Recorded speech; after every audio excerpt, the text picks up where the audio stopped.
Hello everyone. क्या आपने कभी सोचा कि लगभग सभी डिवाइसेस में यूज होने वाला छोटा सा इलेक्ट्रिक मोटर किस प्रिंसिपल पर वर्क करता है, या फिर उसके पीछे कौन सा लॉजिक या साइंस लगता है जो वो वर्क कर पाता है? और क्या ये इलेक्ट्रिसिटी जो जनरेट होती है एनटीपीसी में, वाटर टरबाइन के थ्रू, विंड टरबाइन के थ्रू, ये आखिर कैसे होती है? हम बात करने जा रहे हैं आपका चैप्टर 13, मैग्नेटिज्म। मैग्नेटिज्म आपके डेली लाइफ में यूज होने वाले बहुत से मशीनों में लगने वाला मोटर और इलेक्ट्रिसिटी के जनरेशन के लिए बहुत ही ज्यादा इंपॉर्टेंट रोल रखता है। इस चैप्टर से एग्जाम में आपके 6 नंबर के क्वेश्चंस पूछे जाते हैं, मतलब लगभग लगभग आपका 1% इस चैप्टर से आता है। तो अगर आपने ये चैप्टर कंप्लीट कर लिया तो आपके 6 मार्क्स कंफर्म। लास्ट ईयर आपके लगभग लगभग 4 to 5 सेट्स में 6 मार्क्स के क्वेश्चन, मतलब लॉन्ग क्वेश्चन इस चैप्टर से डायरेक्टली पूछे गए थे। मैंने उन टॉपिकों को यहाँ पर एज अ की पॉइंट लिख दिया है जिन टॉपिकों को आपको ज्यादा पढ़ना है या फिर उनको लास्ट टाइम में रिवीजन करना है। तो सबसे पहले हम स्टार्ट करेंगे मैग्नेटिक फील्ड और मैग्नेटिक फील्ड लाइन से। ये बहुत इंपॉर्टेंट टॉपिक है, आपसे शॉर्ट में पूछा जा सकता है। फिर हम पढ़ेंगे ऑस्टर्ड एक्सपेरिमेंट के बारे में। क्या था ऑस्टर्ड एक्सपेरिमेंट, ऑस्टर्ड ने क्या स्टेटमेंट दिया, कैसे ऑस्टर्ड का एक्सपेरिमेंट यूजफुल हुआ चीजों को समझने के लिए, हम इन सारी चीजों को देखेंगे। फिर हम बात करेंगे magnetic field due to straight wire, due to a circular coil and due to a solenoid. और ये बहुत ही ज्यादा इंपॉर्टेंट है। आप कह सकते हो कि इस टॉपिक से last year nearly 4 to 5 questions आए थे लॉन्ग में। 4 to 5 क्वेश्चंस का कहने का मतलब है कि आपके 4 से 5 पेपर में लॉन्ग के जो क्वेश्चन पूछे गए थे वो केवल इन्हीं टॉपिक से पूछे गए। इसके बाद हमें और एक टॉपिक पढ़ना है जो है आपका कि अगर किसी मैग्नेटिक फील्ड में हम किसी कंडक्टर को रखते हैं तो उस पर एक फोर्स लगने लगता है। उस फोर्स को क्या कहते हैं, उसकी डायरेक्शन क्या है, इन सारी चीजों को हम बात। नेक्स्ट टॉपिक आपका है इलेक्ट्रिक मोटर। फिर हमें बात करनी है इलेक्ट्रोमैग्नेटिक इंडक्शन। इसी इंडक्शन के थ्रू हम विद्युत या इलेक्ट्रिसिटी को जनरेट कर पाते हैं, इसलिए लास्ट में हम लोग इलेक्ट्रिक जनरेटर भी पढ़ेंगे। पूरा चैप्टर बहुत ही ज्यादा इंपॉर्टेंट है, तो वीडियो लास्ट तक देखिएगा, सारी बातों को समझिएगा। आज की क्लास में मैं आपको समझाने पर ज्यादा जोर दूंगा और लिखवाने पर कम। चीजों को आप इस तरीके से समझ लो कि आपको रटने की कोई जरूरत ही ना पड़े, आप एग्जाम में डायरेक्टली सारी चीजों को सॉल्व कर सको। आइए शुरू करते हैं। सबसे पहले हम बात करने जा रहे हैं मैग्नेट। मैग्नेट क्या होता है, मुझे लगता है कि आप सभी लोग जानते हैं। बचपन में बहुत से खिलौनों को जब आप तोड़ते थे तो एक छोटा सा ब्लैक रंग का मेटल निकलता था, एक धातु निकलती थी जिससे लोहे की चीजें अट्रैक्ट हो जाती थी, या फिर वो अपनी ही जैसे धातु को अट्रैक्ट या रिपल करता था। हमें बचपन में ऐसा लगता था आखिर ये क्या है। फिर जैसे जैसे हम जानकार हुए हमें पता चला ये है मैग्नेट। अब उसी मैग्नेट की और भी प्रॉपर्टीज के बारे में हमें पढ़ना है। तो सबसे पहले मैग्नेट के बारे में एक बेसिक इंट्रोडक्शन। हम जानते हैं कि magnet is a kind of material which attract और repel similar kind of magnetic material और आयरन लाइक स्पीसीज। मतलब जो लोहे से बनी धातुएं हैं उनको अपनी तरफ खींचता है, या फिर मैग्नेट से ही बनी चीजों को अपने तरफ खींचेगा या फिर दूर भगाएगा। अब ऐसा कैसे हो पाता है, मैग्नेट में और कौन सी प्रॉपर्टीज लगती हैं, आइए इन सारी चीजों को डिस्कस करते हैं। तो सबसे पहले आप एक बात और जान लीजिए कि मैग्नेट के अपने दो पोल होते हैं। Magnet has two pole. Magnet has two poles. अब अगर मैग्नेट के अपने दो पोल हैं तो एक आपका कहलाता है नॉर्थ पोल और एक कहलाता है साउथ पोल। हम इन्हें नॉर्थ पोल और साउथ पोल क्यों कह रहे हैं, इसके पीछे भी एक रीजन है। देखिए, अगर हम किसी मैग्नेट को किसी रस्सी से बांध करके फ्रीली छोड़ दें तो ये हमेशा नॉर्थ और साउथ की डायरेक्शन में ही रुकता है। और जब ये नॉर्थ और साउथ की डायरेक्शन में रुकता है तो इसका जो पोर्शन नॉर्थ की डायरेक्शन में रुका था, इस डायरेक्शन को मैं कह रहा हूं नॉर्थ डायरेक्शन, और इस वाले डायरेक्शन को मैं क्या कह रहा हूँ, साउथ डायरेक्शन। ये नॉर्थ और साउथ वही डायरेक्शन है जिसे आप उत्तर और दक्षिण कहते हो अपने दैनिक जीवन में, अपने डेली लाइफ में। तो जो पोर्शन इसका नॉर्थ की डायरेक्शन में रुकता है हम उसे नॉर्थ पोल कहते हैं, और जो पोर्शन साउथ की डायरेक्शन में रुकता है उसे हम साउथ पोल कहते हैं। तो मैग्नेट का एक पोल बन जाता है आपका नॉर्थ और एक पोल बन जाता है आपका साउथ, ये दो पोल होते हैं। अब एक बात और याद रखिएगा कि जो लाइक पोल होते हैं, मतलब ऐसे ध्रुव जो समान हैं, वो हमेशा एक दूसरे को रिपल करेंगे। तो like poles always repel each other, एक दूसरे को प्रतिकर्षित करते हैं, दूर भगाते हैं। इनके बीच क्या होता है? रिपल्सन। और अनलाइक पोल, ऐसे पोल जो क्या है? असमान है, जो सेम नहीं है, उनके बीच क्या होता है? आकर्षण। उनके बीच होता है अट्रैक्शन। इसका मतलब अगर आप किसी दो मैग्नेट के नॉर्थ पोल और नॉर्थ पोल को एक दूसरे के पास लाओ, तो ये दोनों एक दूसरे को क्या करेंगे? रिपल करेंगे, दूर भगाएंगे। अगर आप किसी एक मैग्नेट को रख दोगे तो दूसरा वाला मैग्नेट उससे दूर चला जाएगा। या फिर अगर आप साउथ और साउथ पोल को भी एक दूसरे के पास लाते हैं, तो भी दोनों एक दूसरे को क्या कर देंगे? रिपल कर देंगे, रिपल्सन होगा। लेकिन जैसे ही हमने नॉर्थ पोल और साउथ पोल को एक दूसरे के पास लाया, ये हमारा नॉर्थ पोल और ये हमारा साउथ पोल, यहां पर होने लगा अट्रैक्शन। अब अगर आप इस चीज को समझ गए हो तो आपके माइंड में एक क्वेश्चन जरूर आया होगा, सर अगर ऐसा है तो हमने नॉर्थ वाली साइड को ही नॉर्थ क्यों कहा, जबकि इसे तो रिपल करना चाहिए था, और साउथ वाली साइड को ही साउथ क्यों कहा, इसे भी रिपल करना चाहिए था। तो इसके पीछे साइंटिस्टों ने एक तर्क दिया, एक लॉजिक दिया। उन्होंने कहा कि मान लेते हैं कि हमारी जो अर्थ है वो, उसके अंदर एक बहुत बड़ा सा मैग्नेट है।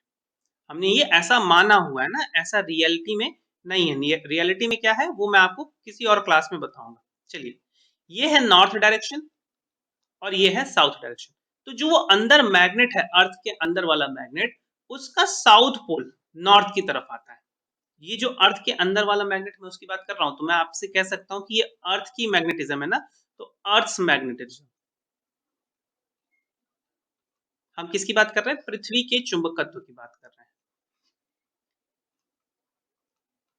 तो जो पृथ्वी के अंदर का चुंबक है, उसका साउथ पोल किस डायरेक्शन में जाता है? नॉर्थ डायरेक्शन में। और नॉर्थ पोल उसका किस डायरेक्शन में जाता है? साउथ डायरेक्शन में। तो देखिए, अगर हमने इस साउथ पोल के ऊपर या इस साउथ पोल के पास कोई दूसरा मैग्नेट लाए, तो वो इसका कौन सा पार्ट अट्रैक्ट करेगा? इसका नॉर्थ वाला पार्ट अट्रैक्ट करेगा। और अगर इस नॉर्थ वाले के पास कोई दूसरा पोर्शन लाए, तो इसका कौन सा पार्ट अट्रैक्ट करेगा? इसका साउथ वाला पार्ट अट्रैक्ट करेगा। इसी कारण से हमने कहा कि अगर अर्थ के ऊपर कोई मैग्नेट ऐसे रुक रहा है, ये है नॉर्थ और ये है साउथ, तो जो मैग्नेट का पोर्शन नॉर्थ की डायरेक्शन में रुका था, वो नॉर्थ की डायरेक्शन में क्यों रुका था? क्योंकि नीचे से उसने साउथ पोल को पाया था, नीचे से एक साउथ पोल उसको अट्रैक्ट कर रहा है। तो नॉर्थ की डायरेक्शन में रुका है इसलिए ये नॉर्थ पोल बन गया, और साउथ की डायरेक्शन में रुका है इसलिए ये साउथ पोल बन गया। देखिए, जनरली क्या होता है, आपने छोटी क्लासेस में बचपन में पढ़ा हुआ है कि आप राइट साइड की डायरेक्शन को साउथ कहते हो, ना लेफ्ट साइड की डायरेक्शन को नॉर्थ कहते हो। ऐसा कब होता है? जब आप छोटे छोटे बच्चे थे तो आपको बताया गया था डायरेक्शन को पहचानना। तो उस समय आपसे कहा गया था कि बेटा सूर्य की तरफ फेस करके खड़े हो जाओ, और जो फ्रंट की डायरेक्शन है वो है ईस्ट, बैक की डायरेक्शन बन गई आपकी वेस्ट, राइट साइड की डायरेक्शन बन गई साउथ, और लेफ्ट साइड की डायरेक्शन बन गई नॉर्थ। तो उसी चीज को ध्यान में रखते हुए अगर हम कोई भी मैग्नेट बनाते हैं ऐसा, तो उसके एक पोर्शन को हम नाम दे देते हैं नॉर्थ, जो लेफ्ट वाला है, और एक पोर्शन को नाम दे देते हैं साउथ, जो राइट वाला है। अब आपके दो पोल्स बन गए। और भी बात समझते हैं। मैग्नेट अट्रैक्ट करता है। मैग्नेट की दो टाइप, मैग्नेट के दो टाइप, एक होता है आपका नेचुरल मैग्नेट और एक होता है आपका आर्टिफिशियल मैग्नेट। जैसे आप कृत्रिम कहते हो और नेचुरल मैग्नेट को आप प्राकृतिक कहते हो। तो एक है आपका नेचुरल मैग्नेट और एक है आपका आर्टिफिशियल मैग्नेट। देखिए, नेचुरल मैग्नेट ऐसा मैग्नेट था जो धरती माता हमें दे रही थी, जो भगवान ने हमें दी, और आर्टिफिशियल ऐसा था जो हमने खुद बना लिया। तो जो नेचुरल था भगवान ने दिया था, तो इसका कुछ फॉर्मूला होगा। हाँ बिल्कुल है, Fe2O3। ये आयरन का एक और होता है जिसे लोड स्टोन कहते हैं, लेकिन ये बहुत कमजोर होता है, तो वीक होता है या लेस पावरफुल है। इसके पास दम नहीं है, खाया पिया नहीं है ये। और इसकी जो डायरेक्शन है वो रैंडम है, अपने मन से। तो रैंडम शेप और size, random shape and size. भगवान ने बहुत बड़े बड़े पत्थर दिए हैं मैग्नेट के फॉर्म में, बहुत बड़े बड़े से, उनको तोड़ा, जिस तरीके से टूट गए वो बन गया मैग्नेट। तो जिस तरीके से भी टूट गया उसकी अपनी कोई फिक्स शेप और साइज तो हुई नहीं, तो हमने कह दिया ये रैंडम शेप और साइज। लेकिन जब हमने बनाया तो हमने कहा हम बहुत स्ट्रांग बनाएंगे, हम बहुत इसे खिलाएंगे पिलाएंगे तो ये स्ट्रांग मैग्नेट होते हैं और इनकी अपनी डिजायरेबल शेप और साइज होती है। डिजायरेबल शेप और साइज का मतलब होता है कि जैसी मर्जी वैसा शेप और साइज। अगर आपको सर्कल चाहिए तो सर्कल मिलेगा, अगर आपको स्फीयर चाहिए तो स्फीयर मिलेगा, आपको रॉड चाहिए तो रॉड मिलेगी, रेक्टेंगल चाहिए तो रेक्टेंगल मिलेगा। तो आर्टिफिशियल मैग्नेट वो मैग्नेट था जो कि ह्यूमन ने बनाया था, इसीलिए इसको नाम दे दिया गया कृत्रिम चुंबक। हमने बनाया और जैसे बनाया उसी को हमने कह दिया भाई ये कृत्रिम है, हम बना रहे हैं। और आपका जो भगवान द्वारा मिला था वो था प्राकृतिक चुंबक। चलिए अब इनके बीच अंतर क्या है, जो प्राकृतिक मिला है वो है वीक, जो आर्टिफिशियल बना है वो है स्ट्रांग, जो प्राकृतिक है जो नेचुरल है उसका रैंडम है शेप और साइज, और जो हमने बनाया है उसका क्या है डिजायरेबल शेप और साइज जैसी जरूरत। अच्छा, अभी जो जैसी जरूरत है इस चीज को देख लेते हैं कि किस टाइप के शेप और साइज नॉर्मली हमको देखते मिलते हैं। तो ये है आपका टाइप्स ऑफ मैग्नेट। एक होता है बार मैग्नेट। बार मैग्नेट क्या है, एक रेक्टेंगुलर टाइप का मैग्नेट है जिसके दो पोल हैं अपने नॉर्थ और साउथ। हर एक मैग्नेट के यहाँ पर दो पोल हैं, नॉर्थ पोल और साउथ पोल, हर एक जगह पर। ठीक है, तो इस बात को भी आप लिख सकते हैं कि अगर हम किसी मैग्नेट को ब्रेक कर दें, किसी चुंबक को तोड़ दिया जाए, तोड़ने पर क्या होगा ना। तो देखिए तोड़ने पर क्या होगा, आपका एक ये मैग्नेट था, नॉर्थ पोल यहाँ पर, साउथ पोल यहाँ पर, हमने इसे तोड़ दिया बीच से। एक आपका मैग्नेट बन गया ये, और एक आपका मैग्नेट बन गया ये। अब देखिए जो ये मैग्नेट बने हैं, इसका साउथ पोल इस तरफ वाला था, इसका नॉर्थ पोल है। जो यहाँ पर आएगा ये आ जाएगा साउथ पोल और ये आ जाएगा नॉर्थ पोल। मतलब मैग्नेट की जो बाइपोलैरिटी है, द्विध्रुवता है, दो ध्रुव हैं, दो पोल हैं, वो कभी भी अलग नहीं होंगे। मतलब single pole does not exist, single pole never exist. अकेले पोल का कोई अस्तित्व ही नहीं है, हो ही नहीं सकता कि आपके पास केवल ऐसा मैग्नेट हो जिसमें सिंगल पोल हो। कभी आपसे क्वेश्चन पूछा जाए कि क्या कोई ऐसा मैग्नेट है जिसमें केवल और केवल नॉर्थ ही है, आप कह देंगे नहीं। क्या कोई ऐसा मैग्नेट है जिसमें केवल और केवल साउथ ही है, आप सीधे कह देंगे नहीं, बिल्कुल ऐसा नहीं है। हमेशा मैग्नेट के दो पोल होंगे, एक नॉर्थ पोल होगा दूसरा साउथ पोल होगा। चलिए बात को आगे ले चलते हैं। तो ये है डिफरेंट टाइप के मैग्नेट। एक है आपका बार मैग्नेट, इसे हम लोग मोस्टली लैब में यूज करते हैं प्रैक्टिकल करने के लिए। फिर होता है आपका हॉर्सू मैग्नेट। जिन जिन बच्चों ने कार्टून शोज देखे हैं, टॉम एंड जेरी वाले शोज देखे होंगे, वहां पर टॉम और जेरी इसका बहुत यूज करते हैं। फिर है आपका निडल मैग्नेट। निडल मैग्नेट क्या होता है, कंपास बनाने में बहुत यूजफुल होता है ना, कंपास बनाने के लिए हम निडल मैग्नेट का यूज करते हैं। इसे भी प्रैक्टिकल में यूज किया जाता है, या फिर आप कह सकते हैं कंपास को भी प्रैक्टिकल में यूज किया जाता है। फिर है आपका cylindrical magnet.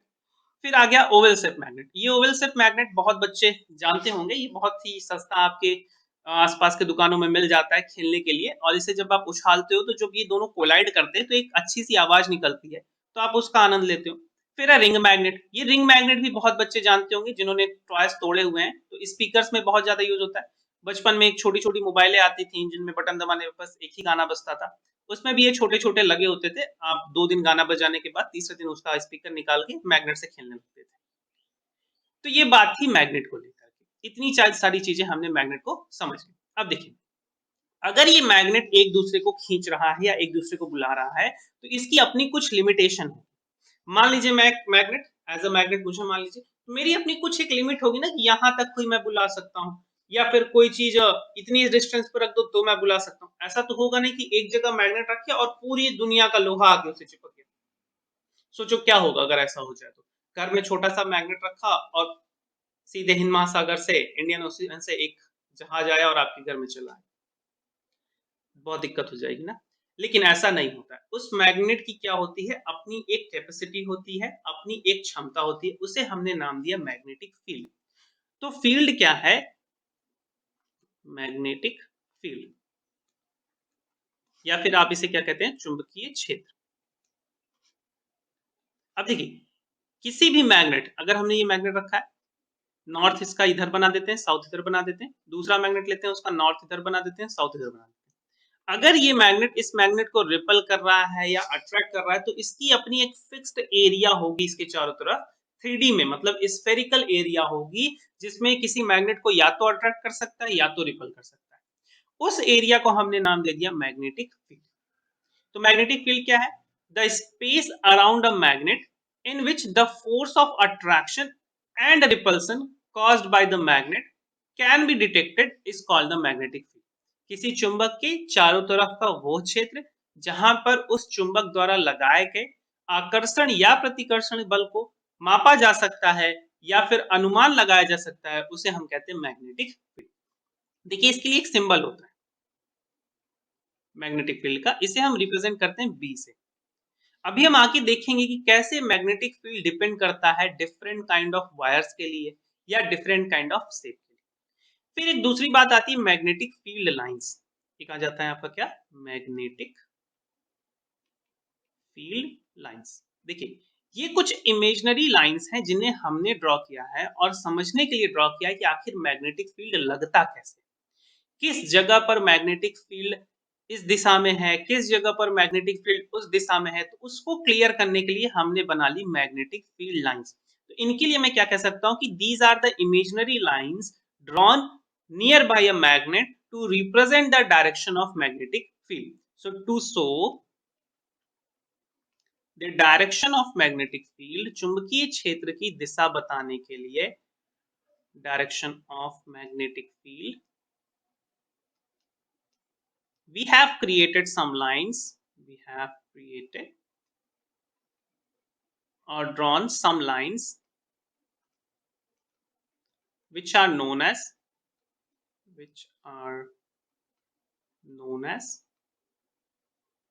magnetic field lines। अब देखिए ये मैग्नेटिक फील्ड लाइंस हम ड्रॉ कैसे करते हैं, बनाते कैसे हैं? तो इसके अपने बहुत तरीके, मैं आपको दो तरीके बताता हूँ। पहला तरीका क्या है कि एक पेपर लो और उस पेपर में क्या करो, जैसे मान लो कि मैं अज्यूम करता हूँ मैंने ऐसा एक पेपर ले लिया, ये पेपर आपको दिख रहा है मेरे हाथ में, और मैंने क्या किया इसके ऊपर ऐसे मैग्नेट को रख दिया, ठीक है, एज एज लाइक दिस। अगर आपको दिख रहा हो मैंने ऐसे मैग्नेट को रख दिया है, ठीक। अब हमने क्या किया, इसके ऊपर लोहे के छिलके आते हैं, आयरन फिलिंग्स आती हैं, तो उन्हें हमने क्या किया, ऐसे फेंक दिया। अब जब हम फेंकेंगे तो देखो क्या होगा, आप देखोगे ये रियलिटी में होगा ना, इमेजिनरी ऐसा नहीं होगा, यहाँ पर ये अब रियल होगा। ये मैग्नेट की जब फील्ड लाइंस पे आयरन फिलिंग्स को फेंका गया, जब चुंबक के चारों तरफ हमने लोहे के छिलके को फेंक दिया, तो वो लोहे के छिलके कुछ इस तरीके से अपने आप को अरेंज कर लेते। तो जब इन्होंने अपने आप को अरेंज किया तो हमने उसी पर क्या बना दी, लाइंस। देखो यहाँ पर से ये वाली लाइन को मैंने ऐसे कॉपी करके बना दिया, फिर ये वाली लाइन को ऐसे हमने कॉपी करके बना दिया, ऐसे ही दूसरे डायरेक्शन में हमने ये वाली लाइन को कॉपी करके ऐसे बना दिया, फिर इधर वाली लाइन को हमने ऐसे कॉपी करके बना दिया। अब जब मैं देखो जब इस मैग्नेट को हटाऊंगा या फिर आयरन फिलिंग्स को हटाऊंगा तो देखो हमें मैग्नेटिक फील्ड कुछ ऐसी दिखेगी। को हटा दो तब दिखाऊं, देखो दिख रही है ऐसे, इनके बीच में मैग्नेट था, इनके बीच में क्या था, मैग्नेट था, एक तरफ था नॉर्थ एक तरफ था साउथ। ऐसा नहीं लग रहा है कि ये फील्ड लाइन नॉर्थ से स्टार्ट है साउथ पे एंड है, नॉर्थ से निकली साउथ पे गई, नॉर्थ से निकली साउथ पे गई, नॉर्थ से निकली साउथ पे गई, नॉर्थ से निकली साउथ पे गई ना। देखिए और भी ढेर सारी लाइंस है, नॉर्थ से निकली साउथ पे गई, और नॉर्थ और साउथ के पास देखिए क्या बहुत ज्यादा है, नॉर्थ और साउथ के पास क्या है, बहुत ज्यादा है। एक तो ये तरीका हो गया मैग्नेटिक फील्ड लाइंस ड्रॉ करने का। दूसरा एक और तरीका है, दूसरे तरीके को भी देखते हैं हम लोग। चलिए दूसरे तरीके की तरफ चलते हैं। दूसरा तरीका क्या कहता है आपसे, अगर आप स्क्रीन पर एक इमेज देख पा रहे हो कि हम क्या करेंगे, मैग्नेट के पास मैग्नेटिक कंपास को ले जाएंगे।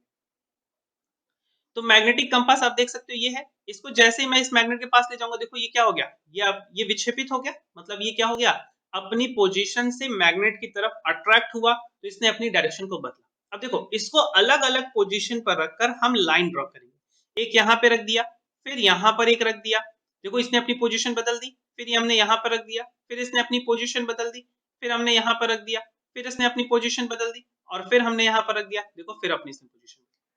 ये क्या कुछ ऐसा नहीं लगा, फिर से सेम लॉजिक था। देखिए नॉर्थ से ऐसे चली रही है, धीरे धीरे बेंड हुई है, कर्व हुई है, और ऐसे साउथ पर एंड हो गई। तो इसके थ्रू भी, कंपास के थ्रू भी हमने जो भी ड्राइंग्स बनाई वो भी आपको रिप्रेजेंट करती है मैग्नेटिक फील्ड लाइंस।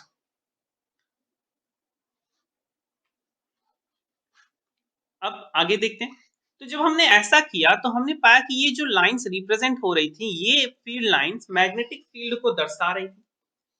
और इन लाइंस की कुछ प्रॉपर्टीज थी कि हमने पाया था ये लाइंस कभी एक दूसरे को कट नहीं कर सकती। ये जो मैंने ड्राइंग बनाई है, ऐसे रैंडम ड्राइंग बनाई है, लेकिन जो रियलिटी है कि these lines will never cut each other. अच्छा, अब एक दूसरे को कभी कट क्यों नहीं कर सकती? ये स्टेटमेंट आप किताबों में बहुत इजीली पा जाओगे कि magnetic field lines never cut each other. सबसे पहली बात तो देखो, ये सीधी दिख रही है क्या? नहीं, सीधी नहीं है सर, ये तो मुड़ी हुई है, कर्व है। ठीक है, तो कर्व है तो हम लोग इसको कर्व नाम देंगे। तो पहली प्रॉपर्टी क्या होगी कि ये कर्व है। दूसरी प्रॉपर्टी होती है कि देखो, हमने पहले पढ़ा कि ये नॉर्थ से साउथ है, लेकिन बाद में कुछ स्टडीज हुई और पता चला कि ये मैग्नेट के अंदर भी है साउथ से नॉर्थ की तरफ। तो मैग्नेट के बाहर तो नॉर्थ से साउथ, मैग्नेट के अंदर हो जाती है साउथ से नॉर्थ। तो ये क्लोज्ड कर्व है क्या? जी बिल्कुल। तो कर्व है, लेकिन कैसी कर्व है? क्लोज्ड है, बंद है, खुली नहीं हुई है, मैग्नेट के अंदर भी है और बंद भी है। दूसरी property, they never cut each other, never cut each other. अच्छा, काटेगी क्यों नहीं? देखो, दो चीजें तभी एक दूसरे को काटती हैं जब एक इधर जाए और दूसरा इधर जाए। दोनों इधर ही जा रहे हैं भाई, दोनों इधर ही जा रहे हैं, दोनों इधर ही जा रहे हैं, क्यों काटेंगे? मैं आपसे कह रहा हूं कि आप दो दोस्त हो, दोनों अपने अपने घर की तरफ जा रहे हो और दोनों का घर एक ही डायरेक्शन में, आप ऐसे चले जा रहे हो, चले जा रहे हो, चले जा रहे हो, क्यों एक दूसरे को कट करोगे? अगर इसका घर इस तरफ होगा तो ये इधर जाएगा, और इसका घर इस तरफ होगा तो ये इधर जाएगा। जब दोनों अपोजिट डायरेक्शन में जाएंगे तभी एक दूसरे को कट करते हैं। तो फील्ड लाइन तो सारी एक डायरेक्शन में ही जा रही है, तो क्यों एक दूसरे को कट करेंगी? तो हमने कह दिया कि field lines never cut each other. दूसरा बात हमने क्या कहा कि अगर ये एक दूसरे को कट नहीं कर रही हैं तो 100% दे शुड बी पैरेलल। ये दोनों एक दूसरे के पैरेलल होंगी तभी नहीं कट करेगी।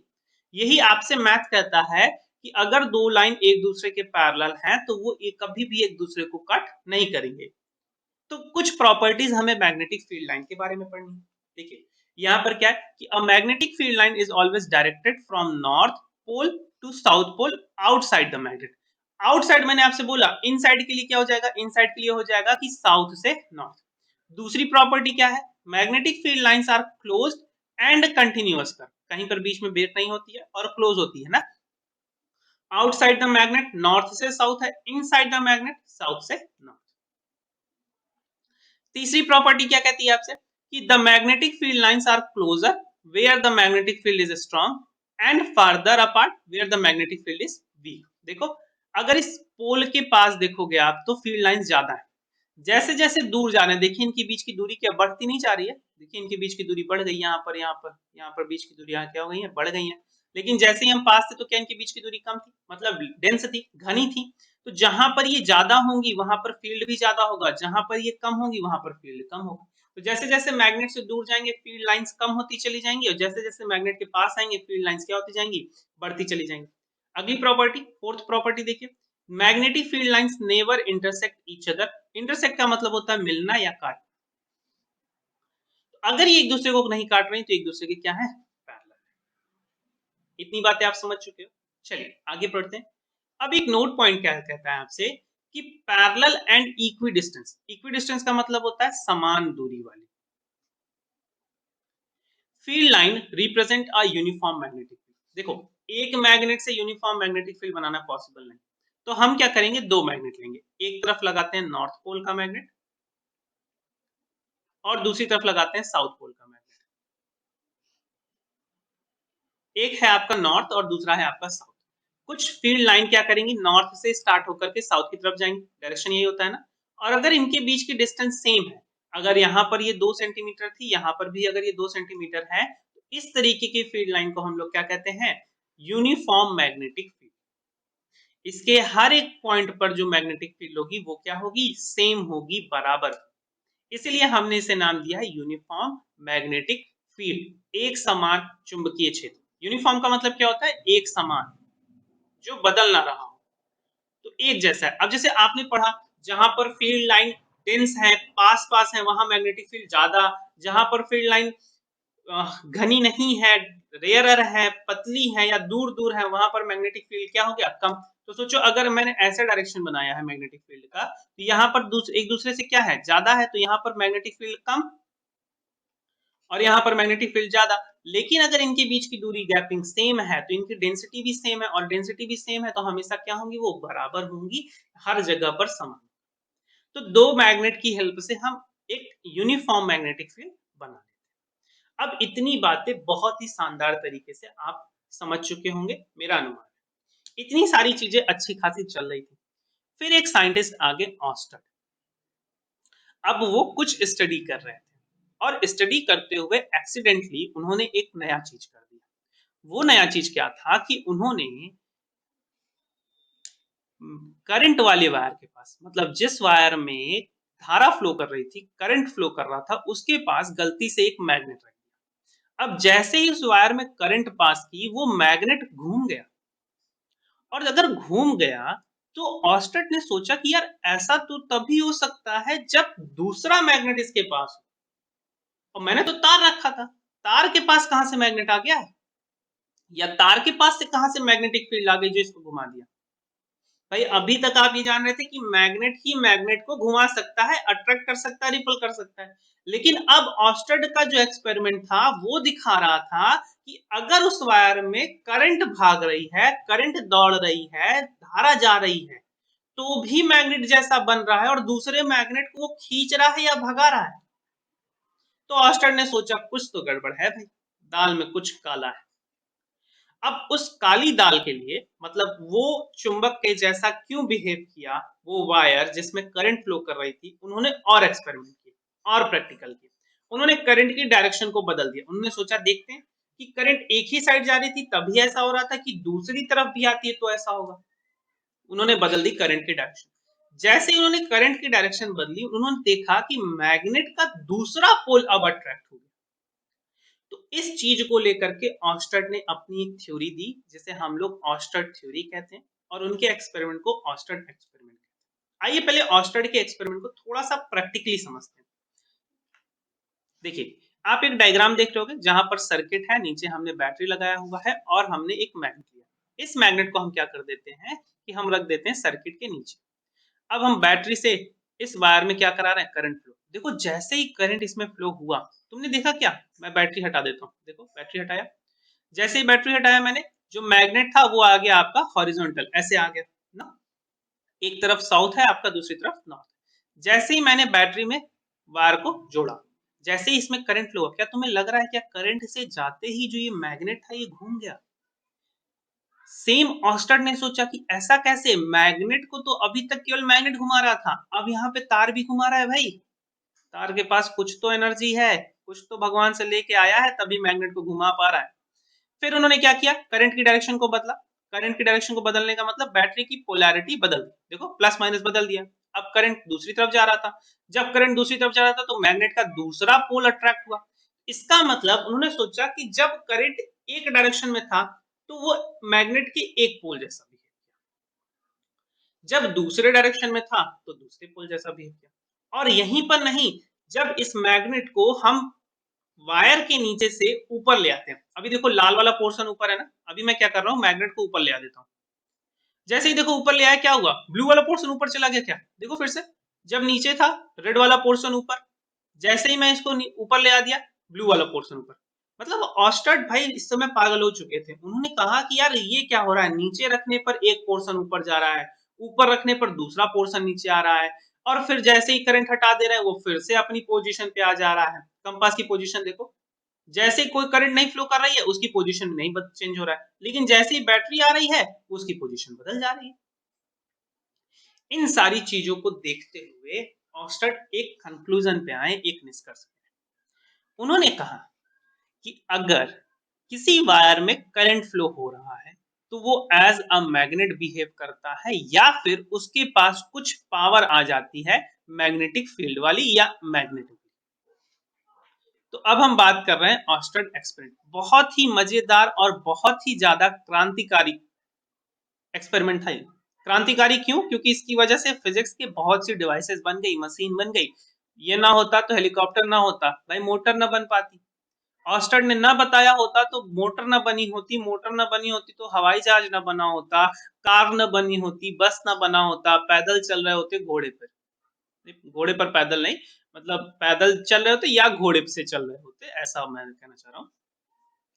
तो ऑस्टन ने क्या किया कंक्लूजन कि when electric current flows through a current carrying conductor, मतलब जब किसी करंट कैरिंग कंडक्टर से करंट पास करता है, इट प्रोड्यूसेस अ मैग्नेटिक, ये क्या प्रोड्यूस करता है, एक मैग्नेटिक फील्ड, एक चुंबकीय क्षेत्र। तो इस बात को एक छोटा सा हम लोग और लिख सकते हैं, moving charges, moving charges creates magnetic field. देखना, अभी अभी मैं यहाँ पे क्या कर रहा हूँ कि moving charges create magnetic field. अभी जब हम लोग फैराडे लॉ पढ़ेंगे ना, जब हम लोग इंडक्शन पढ़ेंगे, तो माइकल फैराडे ने क्या बोला कि अगर भागता हुआ चार्ज मैग्नेटिक फील्ड दे रहा है तो भागता हुआ मैग्नेट चार्ज क्यों नहीं दे सकता, और वही इंडक्शन बन गया। यहाँ पर हम पढ़ रहे हैं कि करंट से करंट भगाओ, करंट लगाओ, तो क्या होगा, मैग्नेटिक फील्ड, और वहां पे क्या कहेंगे कि मैग्नेट को भगा दो तो क्या होनी चाहिए, करंट आनी चाहिए। बस यही दो लॉ आपको पढ़ने, पूरा चैप्टर कंप्लीट। तो ऑस्टर्ड के एक्सपेरिमेंट का कुछ प्रैक्टिकल वे भी देख लेते हैं। तो ऑस्टर्ड ने कुछ ऐसी सर्किट रखी थी, जैसे अब आप देखिए यहाँ पर करंट क्या हो रहा है, एंटी क्लॉकवाइज है ना, करंट कुछ ऐसा फ्लो कर रहा है। जब ऐसा कुछ फ्लो कर रहा है करंट, तो ये जो वायर का नॉर्थ पोल है ये क्या आ रहा है, इसकी तरफ आ रहा है। तो मतलब ये अगर नॉर्थ पोल इसकी तरफ आ रहा है तो इसका मतलब जो वायर है वो एज अ साउथ बिहेव कर रहा होगा, तभी तो नॉर्थ वाले को खींचा। और जैसे ही करंट की डायरेक्शन को हमने क्या कर दिया, क्लॉकवाइज कर दिया, ये क्या है, क्लॉकवाइज है, और ये क्या था, एंटी क्लॉकवाइज था। तो जैसे ही हमने इसको क्लॉकवाइज किया, तो क्लॉकवाइज करते ही हमने देखा कि ये as a north pole behave कर रहा था, क्योंकि साउथ पोल इसकी तरफ आया और नॉर्थ पोल इससे दूर चला। तो ये था ऑस्टर्ड का एक्सपेरिमेंट। अब ऑस्टर्ड के एक्सपेरिमेंट के अकॉर्डिंग हम तीन टाइप के वायर, क्या कह सकते हो, तीन टाइप की सर्किट पढ़ेंगे। पहला कि जब एक हमारे पास ऐसा सीधा वायर हो, इसके कारण मैग्नेटिक फील्ड कैसा होता है, गोला होता है, लंबा होता है, चौड़ा होता है, चपटा होता है, कैसा होता है। दूसरा कि इसी को हम ऐसे मोड़ करके सर्कल बना दे, एक सर्कुलर कॉइल बना दे, उसके कारण मैग्नेटिक फील्ड कैसे होती है। और तीसरा, इसी वायर को किसी चीज पर ऐसे राउंड राउंड राउंड रोटेट करके और फिर उसको निकाल करके देखें कि इसके कारण मैग्नेटिक फील्ड कैसा होता है। तो इन तीन चीजों को हमें पढ़ना है। चलिए शुरू करते हैं स्ट्रेट वायर से। तो ये आप देख सकते हो कि स्ट्रेट वायर हमारे पास कुछ ऐसा है, और इस स्ट्रेट वायर के चारों तरफ एक गोलाकार ऐसा दिख रहा होगा आपको, जो आप वो मोर्टीन यूज करते हो ना, कुछ वैसा। तो वैसी मैग्नेटिक फील्ड। अब हम पढ़ने जा रहे हैं कि magnetic field due to straight current carrying conductor. तो आफ्टर ऑस्टर्ड एक्सपेरिमेंट हमें पता था moving charge creates magnetic field, भागता हुआ चार्ज, चलता हुआ आवेश चुंबकीय क्षेत्र उत्पन्न करता है। चलिए अब ये कैसा होगा, तो इसके लिए फिर से एक साइंटिस्ट है जिनका नाम था मैक्सवेल, और उन्होंने अपना दे दिया अंगूठा, बन गए क्लब। उन्होंने बनाया लो भाई लाइक का बटन, और इस लाइक के बटन के अकॉर्डिंग उन्होंने बताया कि अगर तुम तार को ऐसे पकड़ लो कि अंगूठा तुम्हारा करंट की डायरेक्शन में हो ना, इस तार को ऐसे पकड़ो कि अंगूठा थंब तुम्हारा in the direction of current हो, तो जिस तरीके से तुम्हारी उंगलियां मुड़ी हुई हैं वो बताएगी मैग्नेटिक फील्ड की डायरेक्शन। कुछ नया नहीं है भाई, बस मुट्ठी बांध करके लाइक करना है, लाइक वाला बटन दबाओ, कह दो अंगूठा करंट की डायरेक्शन में जा रहा है, और ये जो उंगलियां मुड़ रही हैं, ये जो मुड़ी हुई उंगलियां लग रही हैं, ये हो गई मैग्नेटिक फील्ड। जैसे देखो, अगर मैं अंगुलियां को ऐसे मोड़ रहा हूं, थोड़ा सा डायग्राम में समझो, ऐसे मोड़ रहा हूं तो ये क्लॉकवाइज, और अगर मैं अगर इसको ऐसे नीचे कर लूं तो देखो अंगुलियां ऐसे जा रही हैं क्या, ऐसे आ रही हैं, ये हो गया, सॉरी माफ करिएगा, ये पहला वाला हो गया एंटी क्लॉकवाइज, और ये हो गया आपका क्लॉकवाइज, होगा ना ऐसा। चलिए अब समझते हैं, देखिए एक डायग्राम आपको दिख रहा होगा ना, इस डायग्राम के अकॉर्डिंग अगर करंट नीचे की तरफ जा रहा है, अगर करंट किधर जा रहा है, नीचे की तरफ, देखो करंट नीचे की तरफ जा रहा है, तो क्या अंगुलियां मुड़ रही हैं क्या ऐसे, तो मैग्नेटिक फील्ड की डायरेक्शन देखो कैसे दिख रही है आपको, ये समझ में आ रहा है, देखो कैसे बनाया हुआ है, ये क्लॉकवाइज डायरेक्शन है ना, ये ऐसे, ऐसे देखो ऐसे, थोड़ा सा इस डायग्राम को आप देख सकते हो कि इसने हाथ को इस पोर्शन से दिखा दिया है, जो गलत है, इसको थोड़ा ऐसे दिखाना चाहिए था ना। देखो ऐसे जा रहा है ना, तो ये फील्ड आ रही है ऐसे, देखो लेफ्ट साइड से जा रही है, राइट साइड से आ रही है, लेफ्ट से जा रही है, राइट से आ रही है, लेफ्ट से अंदर जा रही है, राइट से बाहर आ रही है, तो ये बन गई मैग्नेटिक फील्ड। और अगर करंट ऊपर की तरफ है, ऊपर की तरफ है, तो देखो ये उंगलियां कैसे लग रही, इधर से आ रही है, इधर से जा रही है, लेफ्ट से आ रही है, राइट को भाग रही है, तो लेफ्ट से आ रही है, राइट को भाग रही है। ये बन गया एंटी क्लॉकवाइज। हो गया भाई। स्ट्रेट वायर के कारण हमने पढ़ लिया कि मैग्नेटिक फील्ड कैसा होता है, तो हम समझ गए कि स्ट्रेट वायर के पास मैग्नेटिक फील्ड कैसा होगा। अगर करंट नीचे की तरफ है, अगर करंट नीचे की तरफ है तो लेफ्ट से अंदर राइट से बाहर, लेफ्ट से अंदर राइट से बाहर, लेफ्ट से अंदर राइट से बाहर, लेफ्ट से अंदर राइट से बाहर, बन गया मॉर्टिन भाई। चलो अब इसको बनाने का तरीका क्या है, तरीका भी समझना चाहिए ना। बहुत सिंपल सा तरीका, वही दो तरीके। एक ऐसे पकड़ो कागज, उसके बीच से घुसा दो वायर और उस पर फेंक दो क्या, लोहे के छिलके फेंक दिया। अब वो अपने आप को खुद ही अरेंज कर लेंगे, हाँ मैं इस तरीके से हूँ, और उस पर ऊपर लाइन खींच दो, तुमको एक पैटर्न मिल जाएगा। वो पैटर्न क्या हो जाएगा, मैग्नेटिक फील्ड पैटर्न। देखो ये पैटर्न इसके चारों तरफ कैसा मिलेगा, ऐसा, फिर ऐसा, फिर ऐसा, फिर ऐसा, और लेफ्ट से अंदर राइट से बाहर, लेफ्ट से अंदर राइट से बाहर, लेफ्ट से अंदर राइट से बाहर। अगर यहीं पर करंट ऊपर की तरफ हो जाता, देखो करंट ऊपर की तरफ जा रहा है, तो लेफ्ट से बाहर मतलब लेफ्ट से आपकी तरफ और राइट से अंदर की तरफ, लेफ्ट से आपकी तरफ और राइट से अंदर की तरफ, लेफ्ट से आपकी तरफ और राइट से अंदर की तरफ, ऐसा कुछ हो जाता।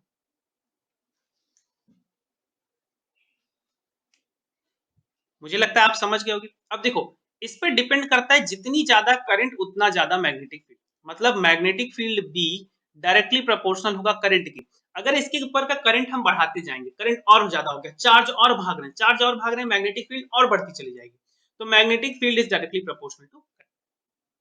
अब आप अगर चुंबक से दूर जाते जाओ तो उसकी वैल्यू मतलब या उसका अट्रैक्शन फोर्स कम होता है कि ज्यादा, जैसे जैसे दूर जाएंगे डेफिनेटली सी बात है, लॉजिक सी बात है, कम होता चला जाएगा।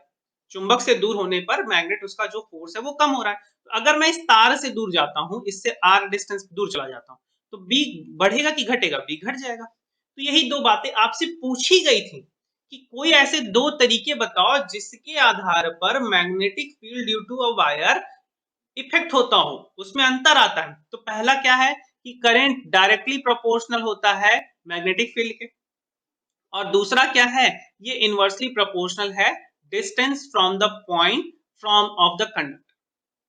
तो पहला क्या है कि इसमें जो करंट फ्लो कर रही थी उसके डायरेक्टली प्रोपोर्शनल होगा मैग्नेटिक फील्ड, मैंने आपको बताया था मैग्नेटिक फील्ड को हम बी से रिप्रेजेंट करेंगे। और दूसरा क्या होता है कि जो इसमें दूरी है, कितनी दूर पर आप ले रहे हो, उसकी क्या होगा, इनवर्सली प्रोपोर्शनल। क्या तुम्हें इसे देखना है थोड़ा डायग्राम के थ्रू, चलो मैं तुम्हें डायग्राम के थ्रू इसे दिखा देता हूँ, देखते हैं शेयर हो पाता है कि नहीं। हाँ हो तो गया। चलो देखो यहाँ पर तुम्हें दिख रहा है कि एक एक कंडक्टिंग वायर है और इस वायर में चारों तरफ आपकी फील्ड बनी हुई है।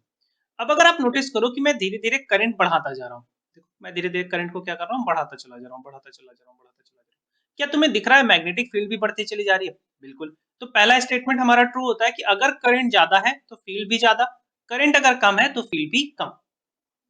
अब मैं क्या कर रहा हूँ कि डिस्टेंस फ्रॉम द ऑब्जेक्ट, देखो एक ही पॉइंट आ गया ना, एक तुम्हें पर्पल रंग का पॉइंट दिख रहा होगा, इससे मैं कम या ज्यादा करता चला जा रहा हूँ।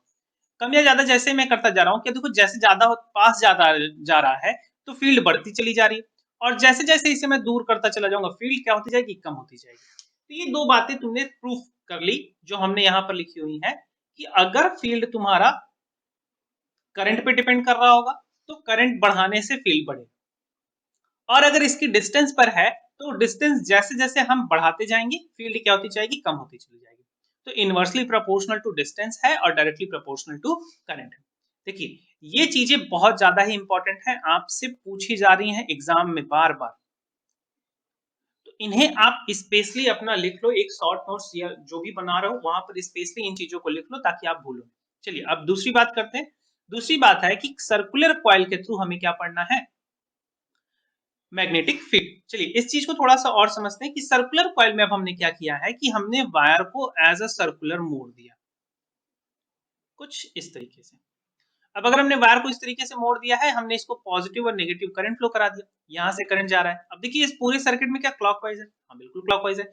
इस वाले पोर्शन को हम लोग सपोज कर लेते हैं करंट ऊपर जा रही है, इस वाले पोर्शन पे हम लोग सपोज कर ले करंट नीचे जा रही है। अब बहुत ज्यादा कुछ नहीं करना है, वही अपना थंब रूल लगा दो, लाइक वाला बटन। देखो इस साइड से करंट क्या ऊपर की तरफ, तो ऊपर की तरफ जब ये जा रहा है तो फिंगर कैसे मुड़ रही है, देखिए लेफ्ट से अंदर की तरफ, राइट से सॉरी लेफ्ट से बाहर की तरफ, राइट से अंदर की तरफ। तो फील्ड लाइन कैसे आ रही है, अगर मैं ड्रॉ करूं फील्ड लाइन आ रही है कुछ ऐसे, फील्ड लाइन आ रही है कुछ ऐसे, फील्ड लाइन आ रही है कुछ ऐसे।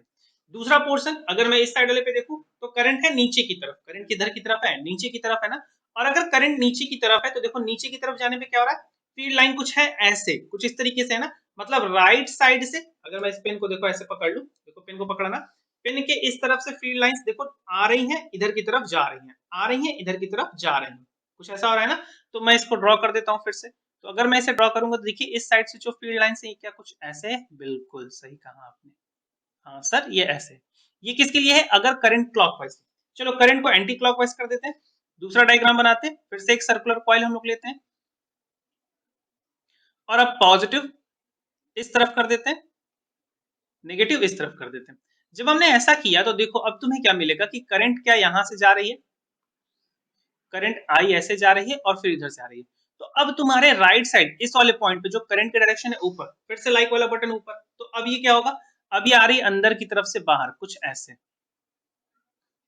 और इस वाले पोर्शन पे क्या हो जाएगा, करंट नीचे की तरफ है, आई करंट नीचे की तरफ है, तो नीचे की तरफ के लिए कुछ ऐसे हो गया, तो फिर ये कहां से आ रही है, अंदर की तरफ से आ रही है बाहर कुछ ऐसे। तो ये बन गया field pattern due to circular coil. यही पैटर्न आपको यहाँ पर डायग्राम के थ्रू दिखाया हुआ है। अगर इस डायग्राम को थोड़ा सा हम बड़ा कर दें, देखो, और थोड़ा सा इसे टिल्ट कर देता हूं मैं, थोड़ा ज्यादा आप समझ सकोगे। देखो यहाँ पर क्या हो रहा है, जैसे मैंने इसको टिल्ट किया, ये फील्ड लाइंस यहाँ से आ रही हैं, बाहर की तरफ जा रही है, यहाँ से आ रही है, बाहर की तरफ जा रही है, इधर वाली फील्ड लाइंस यहाँ से आ रही है, बाहर की तरफ जा रही है। ऐसा लग रहा है कि आपको ये फील्ड पैटर्न आपका बन गया ड्यू टू सर्कुलर। अब आपसे पूछा जा रहा है कि जो सर्कुलर फील्ड बना है ये किन किन चीजों पर डिपेंड करेगा। तो सबसे पहली बात तो आपको पता है ये करंट पे डिपेंड करेगा, जितनी ज्यादा करंट उतना ज्यादा मैग्नेटिक। दूसरा, ये नंबर ऑफ टर्न्स पे डिपेंड करेगा, जो हमारी सर्कुलर कॉइल है उसमें कितना ज्यादा वायर है, जितना मोटा वायर उतनी ज्यादा फील्ड, जितना मोटा वायर उतनी ज्यादा फील्ड। इन सब बातों को मैंने लिखा हुआ है, अगर आप देखो यहाँ पर, तो इन सारी चीजों को मैंने नोट डाउन कर दिया है एज अ नोट्स आपके लिए। तो the magnitude of magnetic field due to a centre of the coil is, इसके सेंटर पे हम बात करेंगे, जैसे डायरेक्टली प्रोपोर्शनल होगा करंट फ्लोइंग थ्रू इट, जिससे हम लोग करंट बढ़ाएंगे तो डायरेक्टली प्रोपोर्शनल होगा। दूसरा, अगर सेंटर पे मैग्नेटिक फील्ड हम निकाल रहे हैं तो वो इसके रेडियस के इनवर्सली प्रोपोर्शनल होगा। अगर बहुत बड़ी कॉइल हो जाएगी तो सेंटर पर मैग्नेटिक फील्ड कम हो जाएगा, छोटी कॉइल रहेगी तो सेंटर पर मैग्नेटिक फील्ड ज्यादा होगा। तो B is inversely proportional to the radius of circle, ये दूसरी बात हो गई। तीसरी बात क्या है कि B is directly proportional to number of coil, जितनी कॉइल है उनके नंबर पे डिपेंड करता है। अगर सोचो एक कॉइल होगी तो मैग्नेटिक फील्ड कम, दो कॉइल होगी तो मैग्नेटिक फील्ड ज्यादा, तीन कॉइल होगी तो मैग्नेटिक फील्ड और ज्यादा, चार कॉइल होगी मैग्नेटिक फील्ड और भी ज्यादा, पांच और 10 और ज्यादा। तो यहां पर हम लोगों ने अब तक magnetic field due to straight wire और ड्यू टू सर्कुलर कॉइल देख लिया। अब हमें तीसरी बात करनी है सोलेनॉइड। सोलेनॉइड क्या है, जैसे तुम्हारे पास अगर स्पाइरल कॉपी हो, स्पाइरल कॉपी का जो स्पाइरल वाला पोर्शन आपने देखा है ना, वो ऐसे round and round round and round round round round round होता है ना, ये सोलेनॉइड होता है। वायर का एक ऐसा स्ट्रक्चर हम सोलेनॉइड कहते हैं। अब सोलेनॉइड के लिए आप एक क्लॉक रूल याद रखना। क्लॉक रूल, क्लॉक रूल क्या कहता है सोलेनॉइड का, कि अगर करंट एंटी क्लॉकवाइज है तो वो पोल बनता है नॉर्थ पोल, जहां पर करंट क्या हो एंटी, और जहां पर करंट क्लॉकवाइज हो वो पोल बनता है साउथ। चलो अगर मैं ऊपर दिखाऊं तुम्हें, अगर मैं इस कॉइल का, इस सोलेनॉइड का केवल फर्स्ट वाला कॉइल बना के तुम्हें दिखाता हूं, चलो फर्स्ट वाला कॉइल, तो फर्स्ट वाली कॉइल क्या कुछ ऐसे बेंड हुई है ना। चलो अगर यहाँ पर करंट कुछ हम ऐसे फ्लो करा दे रहे हैं, ये पॉजिटिव ये नेगेटिव, तो क्या करंट ऐसे जा रही है, देखिए करंट ऐसे जा रही है, ऐसे जा रही है, फिर ऐसे जा रही है ना। तो क्या ये क्लॉकवाइज है, हाँ क्लॉकवाइज है, तो ये पोल बन जाएगा साउथ। अगर ये पोल बन गया साउथ तो दूसरा पोल बन जाएगा नॉर्थ। अब अगर ये साउथ है या नॉर्थ है तो इसके बाहर मैग्नेटिक फील्ड कैसी होगी, नॉर्थ से साउथ की तरफ, नॉर्थ से साउथ की तरफ, और अंदर मैग्नेटिक फील्ड कैसी होगी, साउथ से नॉर्थ की तरफ। तो अंदर की तरफ मैग्नेटिक फील्ड कैसी होगी, साउथ से नॉर्थ की तरफ, अंदर की तरफ मैग्नेटिक फील्ड कैसी होगी, साउथ से नॉर्थ की तरफ। बाहर कैसी होगी, नॉर्थ से साउथ की तरफ, बाहर कैसी होगी, नॉर्थ से साउथ की तरफ। हो गया, ये सोलेनॉइड के कारण मैग्नेटिक फील्ड हो गया। फिर से देख लीजिए इसे, अगर एक और डायग्राम मैं बना देता हूँ, जैसे डायग्राम यहाँ पे बना हुआ है, देखिए ये वाला पोर्शन पे पॉजिटिव लगाया गया ना, यहाँ पे देखिए पॉजिटिव है, अगर यहाँ पे पॉजिटिव है तो ये वाला पोर्शन आपका साउथ पोल बन गया, लेफ्ट साइड वाला पोर्शन नॉर्थ पोल बन गया। अंदर की तरफ फील्ड देखिए कैसे आ रही है, साउथ से नॉर्थ, साउथ से नॉर्थ, साउथ से नॉर्थ, साउथ से नॉर्थ। बाहर की तरफ फील्ड कैसे जा रही है, नॉर्थ से साउथ, नॉर्थ से साउथ। क्या इस चीज को भी तुम डायग्राम से समझना चाहते हो थोड़ा, चलो ठीक है तुम्हें डायग्राम दिखा देता हूं मैं, देखते हैं डायग्राम शेयर हो पा रहा है या नहीं।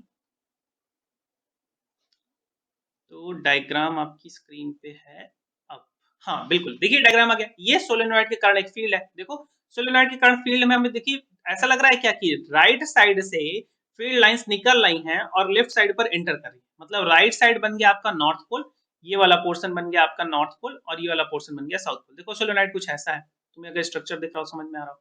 अब जैसे ही जैसे करंट तुम इसका कम कर दोगे, तो करंट कम कर दिया, करंट कम कर दिया, फील्ड लाइन भी क्या हो जाएंगी कम, और कम कर दिया फील्ड लाइन भी क्या हो जाएंगी कम। अच्छा, अब ये जो तुम्हें सोलेनॉइड का स्ट्रक्चर दिख रहा है क्या बहुत ज्यादा डेंस दिख रहा है, इसके नंबर ऑफ कॉइल को कम करते हैं।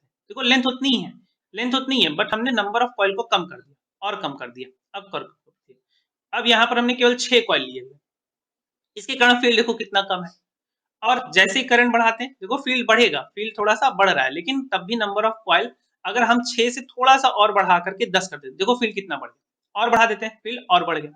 करंट की डायरेक्शन को बदल देते हैं, देखो करंट की डायरेक्शन जैसे ही बदली हमने, अब अब देखो फील्ड किधर जा रहा है, किधर जा रहा है, नॉर्थ से साउथ। तो जैसे ही हमने करंट की डायरेक्शन को चेंज किया, नॉर्थ पोल से साउथ पोल में एक स्विच हुआ, एक चेंज।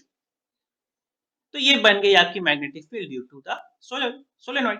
अब ये किस पे डिपेंड कर रही है, पहली बात करंट पे डिपेंड कर रही है, और दूसरी बात ये डिपेंड कर रही है नंबर ऑफ कॉइल पर। तो आइए इस चीज को भी समझ लेते हैं कि पहली बात तो ये डिपेंड कर रही है किस पर,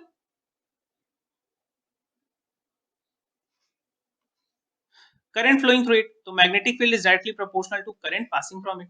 और दूसरा ये डिपेंड कर रही है number of turns per unit length of the solenoid. अब देखिए इस चीज को समझिएगा, per unit length of the solenoid, तो B is directly proportional to number of turns but length के।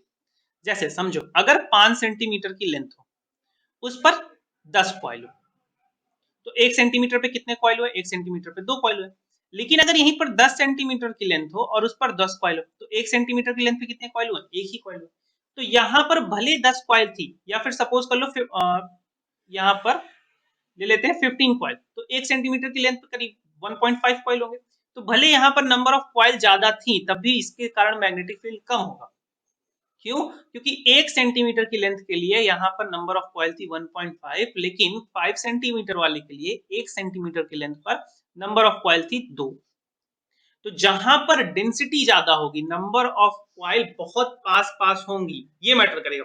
पूरे सोलेनॉइड के लिए कितनी नंबर ऑफ कॉइल है ये मैटर ना करके, नंबर ऑफ कॉइल कितनी है उस छोटे लेंथ के लिए, मान लो इतने लेंथ के लिए कितनी नंबर ऑफ कॉइल है, हमें इससे मैटर। तो जिसकी ज्यादा डेंसिटी, जो ज्यादा घना दिखेगा, फिर से अगर तुम्हें डायग्राम देखो, देखो यहाँ पर जैसे ही मैं नंबर ऑफ कॉइल को कम करता जाऊं, देखो नंबर ऑफ कॉइल मैं कम करता जा रहा हूँ, क्या तुम्हें ऐसा लग रहा है सोलेनॉइड घना ना होकर के अब पतला हो गया, अब देखो बहुत ज्यादा कर दिया। देखो ये जैसे ये हो गया ना हीटर का वायर, और अगर इसको ऐसे बहुत पतला कर दिया तो फिर हीटर का वायर पतला होकर के, तुमने देखा होगा एक इमल्सन रॉड आती है ठंड के समय में, ये कुछ उसकी तरह से हो गया ना। तो इस पे मैटर करता है आपका ये। तो इतनी बातें अब तक हम समझ गए, हमने magnetic field due to the straight wire देखा, ड्यू टू सर्कुलर कॉइल देखा, और ड्यू टू सोलेनॉइड देखा। अब हम बात करने जा रहे हैं कि क्या अगर हम किसी मैग्नेटिक फील्ड में किसी कंडक्टर को रखे तो उस पर कोई फोर्स लगेगा या नहीं।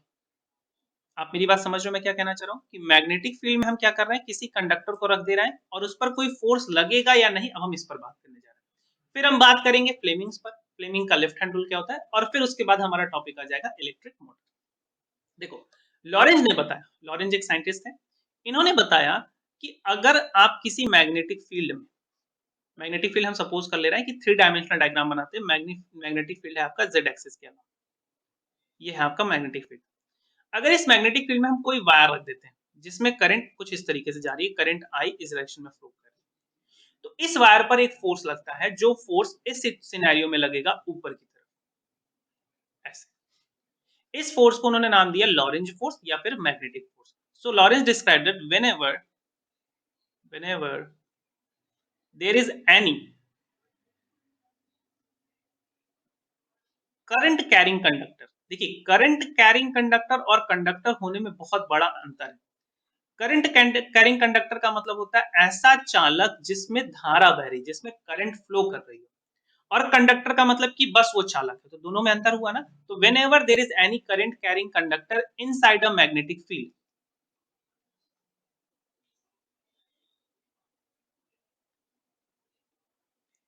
then a force act on it which is known as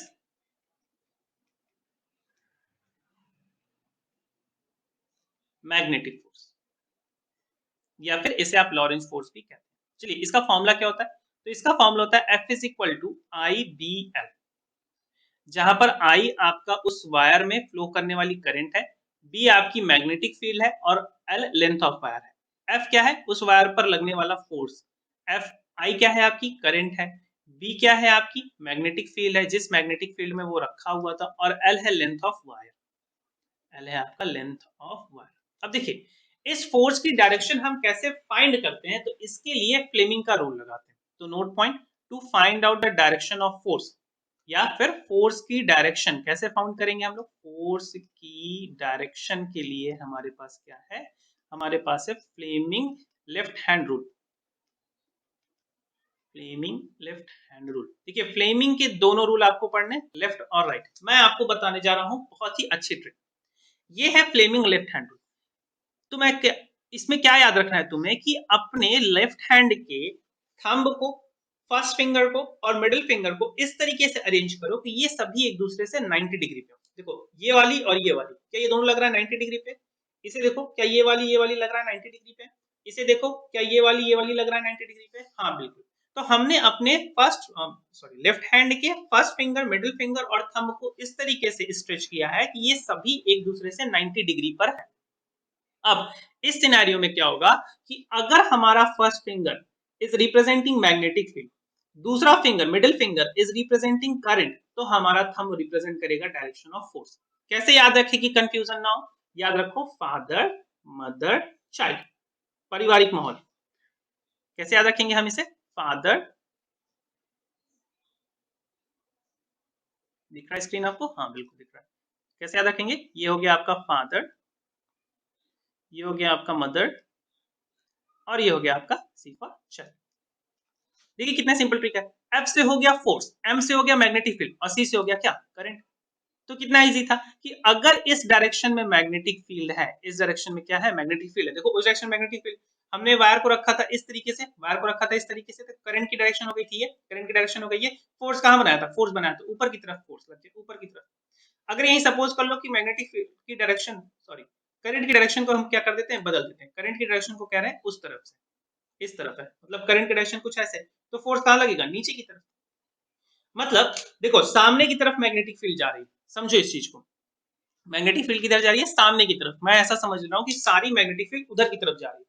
तो मैग्नेटिक फील्ड है इधर, मैंने एक ऐसा कंडक्टर रखा है जिसमें करंट इधर जा रही है, देखो राइट साइड की तरफ जा रही है, सॉरी करंट इधर जा रही है ना, इधर जा रही है आपकी करंट, इधर जा रही है। तो इसका मतलब क्या है? देखिए करंट की डायरेक्शन हो गई ये हो गई फील्ड डायरेक्शन। फोर्स कहां लगे? ऊपर की तरफ। फोर्स कहां लगे? ऊपर की तरफ। तो इस वायर पे पूरा फोर्स कहां लग रहा है? ऊपर की तरफ लगता चला जा रहा है, ऊपर की तरफ। सारा फोर्स कहां जा रहा है? ऊपर की तरफ। मतलब अगर एक ऐसा वायर रहेगा तो ये वायर जाएगा ऊपर की तरफ। वहीं पर अगर इसी वायर में करंट की फ्लो करते हैं हम इस डायरेक्शन में, तो अब देखिए फील्ड इधर, करंट इधर, इस डायरेक्शन में करंट की डायरेक्शन है ना, तो फील्ड सामने, करंट इधर, फोर्स कहां? नीचे की तरफ। तो ये वायर कहां जाएगा? नीचे। ये बात आपको समझ में आ गई? इसी लॉ को यूज करके, इसी लॉजिक को यूज करके हमने बना दिया मोटर। चलिए सबसे पहले फ्लेमिंग को समझ लेते हैं। मैंने आपके लिए नोट्स बना दी हैं छोटी सी। तो यहाँ पर हमने क्या कहा है कि if we stretch thumb, four finger और middle finger of left hand such that they are mutually perpendicular, and after that if fore finger is pointing the direction of field, middle finger is pointing the direction of current, then thumbs gives the direction of motion। ये diagram आपको बनाने आनी चाहिए। और ये diagram तो आपके पास है भाई, हाथ तो आपके पास ही होता है, बस छोटा सा ऐसे करो, थंब बना दो यहाँ पर, ये फर्स्ट फिंगर बना दो, ये मिडिल फिंगर बना दो, ये आपकी ये फिंगर हो गई, ये फिंगर हो गई। थोड़ा और अच्छे से आप डायग्राम सीख लो, हो गया। डायग्राम आपको बनाने चाहिए, डायग्राम से आपको नंबर अच्छे मिलते हैं। ठीक है, चलिए आगे प्रोसीड करते हैं। अब आपकी आ जाती है इलेक्ट्रिक मोटर। अब ये जो लॉजिक मैंने आपको बताया, लॉरेंज फोर्स वाला, फ्लेमिंग्स लेफ्ट हैंड रूल वाला, कैसे उस कंडक्टर पर फोर्स लगता है, इस लॉजिक को यूज करके हमने एक बहुत मजेदार डिवाइस बना ली, इलेक्ट्रिक मोटर, जो क्या करती थी? इलेक्ट्रिक करंट को कन्वर्ट कर रही थी मैकेनिकल एनर्जी में, मतलब इलेक्ट्रिकल एनर्जी से मैकेनिकल एनर्जी होने लगी। हमने किसी चीज को इलेक्ट्रिसिटी दी और वो चलना शुरू कर दिया, तो कार बन गए, बाइक बन गई, हेलीकॉप्टर बन गए, एरोप्लेन्स बन गए, और बहुत सारी चीजें बनती चली गई, ड्रोन्स बन गए। आज के समय आप देखते हो ना, छोटे छोटे डिवाइसेस उड़ते चले जाते हैं, ड्रोन हो गए, रोबोट्स हो गए। रोबोट्स के पार्ट को रोटेट कराना, देखिए रोबोट का हाथ है, इसको रोटेट कराना, एक यहाँ पर मोटर लगा दीजिए, ये रोटेट हो जाएगा इजीली। कंप्यूटर में डिस्क होती है, वो ओपन होती है, इसमें आप कैसेट रखते हो, सीडी रखते हो, डीवीडी रखते हो, ये सारी चीजें क्या है, हर जगह मोटर लगी हुई है। छोटे छोटे टॉयज आते हैं, छोटे छोटे खिलौने वाली कारें आती हैं, उनमें बैटरी लगा देते हो, चलना शुरू कर देती है, हर जगह मोटर। तो मोटर कैसे बना, उसके पीछे पूरा लॉजिक था लॉरेंज फोर्स का और फ्लेमिंग्स के रूल का। चलिए इस चीज को भी समझते हैं कि कैसे फ्लेमिंग और लॉरेंज ने हेल्प की मोटर को बनाने में। चलो मोटर क्या है, a motor is a device, rotating device that converts electrical energy into mechanical energy. मतलब इसको हम सोर्स के फॉर्म में क्या देते हैं, सोर्स क्या फॉर्म में देते हैं, इलेक्ट्रिसिटी देते हैं, इलेक्ट्रिसिटी देते हैं, और आउटपुट हमें क्या मिलता है, आउटपुट क्या मिलता है, मैकेनिकल वर्क हमें एज अ आउटपुट मिलता है, मैकेनिकल वर्क। मतलब कुछ चीज चलता होगा, कोई चीज को घुमा रहा होगा, वो सारा चीज है मैकेनिकल। कैसे बना इलेक्ट्रिकल मोटर, चलिए समझते हैं। देखिए ये है मोटर का डायग्राम। थोड़ा सा मैंने अपनी पोजीशन चेंज की है आपको मोटर के वर्किंग को समझाने के लिए। देखो मोटर की वर्किंग क्या है, फ्लेमिंग के लेफ्ट हैंड रूल पे। अब आप लेफ्ट हैंड को देख रहे हो मेरे, इस लेफ्ट हैंड के अकॉर्डिंग आपका जो थंब है ये रिप्रेजेंट करता है फोर्स को, अगर आपकी फर्स्ट फिंगर रिप्रेजेंट कर रही है फील्ड और मिडिल फिंगर रिप्रेजेंट कर रही है डायरेक्शन ऑफ करंट। जो डायग्राम बना हुआ है इस डायग्राम के अकॉर्डिंग आपको कुछ भी रटना नहीं है, सारी चीजें देखो जैसे बनाया हो वैसे समझ लो। यहाँ पे नॉर्थ है, साउथ है, मैग्नेट लगा हुआ है, आर्मेचर होता है, ब्रश होता है, कम्यूटेटर होता है, ब्रश होता है, एक पावर सप्लाई हम देते हैं, और ये किसी एक कॉइल के अराउंड क्या करता है, रोटेट करता है, जिसे आप कह लीजिए कि आर्मेचर कॉइल बनी हुई है। और यहाँ पर हमने एक इसकी एक्सिस आप कह लीजिए कि ड्रॉ की हुई है ऐसे कुछ, जिसके अराउंड ये क्या कर सके, रोटेट कर सके। अब समझिए यहाँ पर इस वाले एंड पर देखिए तो फील्ड की डायरेक्शन क्या कुछ ऐसे, फील्ड की डायरेक्शन आपकी कुछ इस तरीके से आप देख सकते होगे, अगर आप देख पा रहे हो फील्ड की डायरेक्शन कुछ इस तरीके से, ठीक। फिर आपकी ये डायरेक्शन है डायरेक्शन ऑफ करंट, तो फोर्स की डायरेक्शन कहाँ होनी चाहिए, ऊपर की तरफ। इस डायग्राम में देखिए ये वाला जो आपका डिवाइस बना हुआ है ये किधर की तरफ बना हुआ है, ऊपर की तरफ बना हुआ है, ऊपर की तरफ है। और ये वाला इस वाले पे करंट की डायरेक्शन किधर, इधर हो गया, फील्ड स्टिल देयर, करंट की डायरेक्शन किधर हो गई, मेरी तरफ हो गई। और फिर आपका जो थंब होगा रिप्रेजेंट करेगा डायरेक्शन ऑफ फोर्स, तो फोर्स की तरफ चला रहा है, नीचे की तरफ जा रहा है। तो आपका जो ये सेकंड यहाँ पर है ये पोर्शन, इस पर कहाँ लगेगा, फोर्स नीचे। देखो लेफ्ट साइड से इस पे फोर्स लग रहा है ऊपर की तरफ, राइट साइड वाले पे नीचे की तरफ, तो ये क्या इस तरीके से रोटेट कर जाएगा हाफ। अब ये कॉइल ऐसे रोटेट करके आगे इधर की तरफ, जैसे इधर की तरफ आया ये वायर भी रोटेट की, तो क्या इनके ऊपर जो यहाँ पर ये जो कम्यूटेटर लगा हुआ था इसके कारण ये पूरा रोटेट किया, ये पूरा सिस्टम रोटेट किया। और जब रोटेट किया होगा तो वो वाला सेगमेंट आपका पूरा रोटेट होकर के आ गया है इधर। अब फिर से उस पर फोर्स लगेगा ऊपर की तरफ, और फिर से इधर वाले पे फोर्स लगेगा नीचे की तरफ, तो वो फिर से रोटेट हो जाएगा आपका कंप्लीटली। इस तरीके से ये रोटेशन कंटिन्यू होता रहेगा, कंटिन्यू होता रहेगा, और बन जाएगी आपकी एक मोटर जो बिना रुके चलती रहेगी जब तक आप उसे पावर सप्लाई देते रहो। मैंने एक दूसरी स्लाइड भी अटैच की हुई है जहां पर आपको पूरा इसके कंस्ट्रक्शन के बारे में मैंने लिख दिया है, पावर सप्लाई क्या होता है, कम्यूटेटर क्या होता है, फील्ड मैग्नेट क्या होता है, आर्मेचर कोर क्या होते हैं, आर्मेचर कॉइल क्या होते हैं, ब्रशेस क्या होते हैं। तो ये पूरा आप एज अ कंस्ट्रक्शन ध्यान रख सकते हो, और वर्किंग प्रिंसिपल जैसे मैंने आपको समझाया वैसे आप समझ सकते हो।